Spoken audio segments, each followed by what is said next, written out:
काठमाडौँको एक सानो भागमा परेको थापासी जहिले नि शान्त र सुकुन भएको जस्तो देखिन्थ्यो। तर रात पर्न थालेपछि यो ठाउँ एकदमै सुनसान र अजीब हुन्छ। स्थानीयहरू भन्छन् यो ठाउँमा एकपटक एक किचकण्डीको बसोबास थियो। उसको आत्मा अहिलेसम्म यहीँ छ र जुन बेला पनि कुनै मान्छेको बलि लिन सक्छ। रमेश, एक जवान मान्छे, यो कुरामा विश्वास गर्दैन। उसले तापासीमा एक सानो भाडाको घर लिएको थियो। कामको सिलसिलामा काठमाडौँ आएको उसले यो घर सस्तो पर्ने भएर लिएको थियो।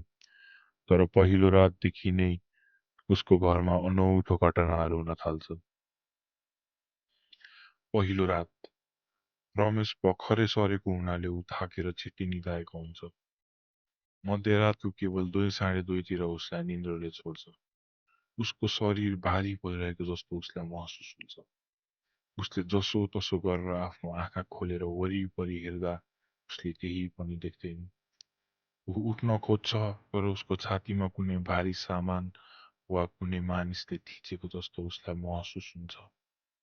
उसले ठूलो स्वरले को हो भनेर सोद्धा उसको मुखबाट बोली नै निस्किँदैन। उसले आफ्नो कोठाको वरिपरि हेर्दा एक भित्तामा एउटा कालो छाया देख्छ। लामो कालो कपाल, रातो आँखा, चिरचिर गर्ने दाँत भएको एक केटी जसो देखिने छायालाई देख्छ। त्यस छायाले उसलाई घुरेर हेरिरहेको जस्तो उसलाई अनुभव भयो। रमेशले जसो तसो गरेर उसको माथिल्लो शरीर उठाएर आफ्नो शरीरलाई हेर्दा उसको शरीर सुन्निएको जस्तो देखिन्छ। उसले त्यो कालो छायालाई आफ्नो नजिक आएको जस्तो देख्यो र त्यो देख्नु साथ रमेशले आफ्नो मुख ओर्नीले छोपेर आफ्नो भित्री मनदेखि भगवानहरूको नाम जपेर सुत्ने प्रयास गर्यो। सायद उसले भगवानहरूको नाम जपेर होला उसले आफ्नो भारी शरीर बिस्तारै हलुका भएको जस्तो महसुस गर्न थाल्यो। उसले ओढनी हटाएर वरिपरि हेर्दा केही पनि देखेन। सबै थोक सामान्य जस्तो देखिरहेको लाग्यो। तर भित्तामा एक छोटो कुरा लेखिएको देख्यो, यो घर छोड नत्र म तँलाई मार्नेछु। घरको रहस्य।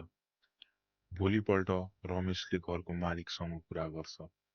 रमेश, दाई यो घरमा अहिलेसम्म कोही बसेको छ?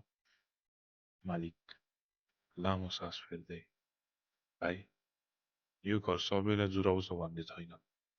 तिमी बस्नुभन्दा अघि एकजना केटा बस्थ्यो। तर एक दिन उसको कोठाबाट उसको लास भेट्यो। पुलिसले त आत्महत्या भन्छन् तर रमेश, तर के हो दाइ? मालिक, त्यो केटाले भन्ने गर्थ्यो कि रात परेपछि एक माइली आमा भन्ने आएर उसँग कुरा गर्थ्यो। उसले भन्थ्यो कि त्यस आमाको मुख झिरमिर झिरमिर हुने गर्थ्यो। तर त्यस कुराको कुनै पनि प्रमाणित छैन। यो कुरा सुनेर रमेश पनि विसिरिन्न भयो। उसले घर वरिपरिको छिमेकीलाई सोधेर थाहा पाउँछ कि त्यो घरमा एकपल्ट एक सुन्दर तरुणी बस्ने गर्थ्यो। तर एक दिन उसको श्रीमानले उसलाई छोडेर गएको थियो। उसले त्यो कुराको आघात सहन नसकेर आत्महत्या गरेको रमेशले थाहा पायो।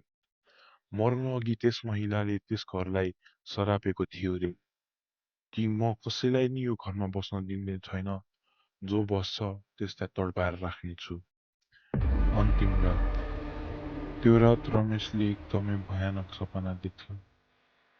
उसले देख्छ कि उसको अघि नै एक सुन्दर महिला उभिरहेको थियो। रमेशले उसको मुख हेर्न खोज्दा झन अन्धकार भएको अनुभव गर्यो। त्यो महिला मुसुक्क हाँसेको देख्यो तर उसको हाँसो एकदमै भयानक थियो। उसले रमेशतिर हेर्दै बिस्तारै भन्यो, तिमी पनि मलाई छोडेर जान्छौ? म तिमीलाई पनि आफू जस्तै बनाउँछु। एकछिनमा उसको मुख तोडिएको जस्तो देखियो। उसको छाला भुइँभरि छरपष्ट हुन थाल्यो। उसको आँखाबाट रगत आँसु जसरी चुहिरहेको थियो। रमेश ठूलो स्वरले कराउँछ तर उसले फेरि छातीमा एक भारी सामान रहे जस्तो महसुस गर्यो। उसले आफ्नो छातीमा हात राख्न खोज्दा त्यहाँ केही पनि थिएन, तर उसको गालामा कसैको चिसो हातले छोएको जस्तो महसुस भयो। रमेशले ठूलो स्वरले भन्यो, म यहाँ बस्दिन, म जान्छु। एकछिनपछि सबै शान्त हुन थाल्यो। उसले आँखा खोल्दा त्यो सुन्दर महिला शान्त भएर उभिरहेको थियो, तर उसको आँखाबाट एकदमै गहिरो अन्धकार झल्किरहेको थियो। त्यस महिलाले रमेशलाई भन्यो कि धेरै भइसक्यो, अब तिमी पनि जाऊ यहाँबाट, तर फर्केर नआऊ है। फेरि फर्केर आयो भने त्यसबेला चाहिँ म तिमीलाई छोड्न सक्दिनँ। रमेशले केही नसोची घर छोडेर गयो। त्यसपछि 2 हप्तापछि रमेशले सुन्दा थाहा पायो कि त्यो घर फेरि कुनै अरूले भाडामा लिन खोज्यो। तर त्यो नयाँ बस्ने मान्छे नि 1 हप्ताभित्रै हरायो। कोही जान्छ, कोही फर्किँदैन, तर घर छाड्न खोज्नेहरूले एक भयङ्कर सपना देख्दो रहेछ। रमेशले त्यसपछि धापासी फर्केर कहिले नि आएन, तर जब नि उसले एक सुन्दर तरुणी देख्छ, उसको मुटु सिरिङ सिरिङ गरेर कान्छ। कही त्यो महिला फेरि उसलाई खोज्दै त आएन।